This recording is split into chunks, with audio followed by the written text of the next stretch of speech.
Colorblind is a show that just seems to touch people in incredible ways. It unites people. And that's really what I wanted to do. Was I wanted to take all of the conversations that we had about race in America behind closed doors and put them out front. I am Wallace DeMaurier. I am the writer of Colorblind. I also star as Clinton Muhammad. We can. Yes, we can. Yes, we can. Yes, we can. My name is Amanda Nicole, and I am director and co-producer of Colorblind. Colorblind is a play that debuted in Los Angeles, California in 2013, written by the Wallace DeMaurier, and I had the pleasure of having Colorblind as my directorial debut Off-Broadway spring 2022, and it lasted for 8 weeks, and I also had the pleasure of directing Colorblind at the Atlanta Black Theater Festival. So Colorblind follows the journey of Clinton Muhammad. Clinton Muhammad is kind of like a Malcolm X of today, right? He kind of fancies himself as the Malcolm X of today. That's his idol. That's who he's always looked up to. And in his mind, though the world appears to be so drastically different than when Malcolm and Martin were here, he's saying it's not really, right? We still have a lot of underlying issues, but you follow his journey of discovering, oh, wow, wait, we're closer than I thought we were. We're more alike than I thought we were. This is more of a human story. And then some things happen that bring his vulnerability into play, bring his humanity into play, and his mortality. And these things are so powerful, they're so strong, that he is forced to look outside of his view of the world that he's known. He meets someone who makes him look at things differently. He takes this very public stance, and he's known for this very public stance, and he's had it for years.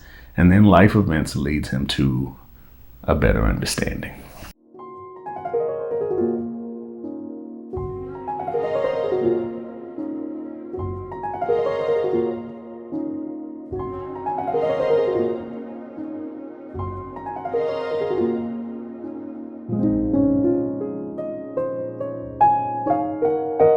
It has been quite a journey directing Colorblind. Knowing where it came from and knowing where it started, I only really wanted to make sure that I can help elevate the story that's already there. You can't elevate anything without a good base. I also wanted to celebrate really strong women and the situations they have to deal with. Even though this story is about Clinton Muhammad, this is also a love letter to women. That's kind of symbolic of how women have been the backbone of our society. You know, there's an old song, it's a man's world, but it wouldn't be nothing without a woman or a girl.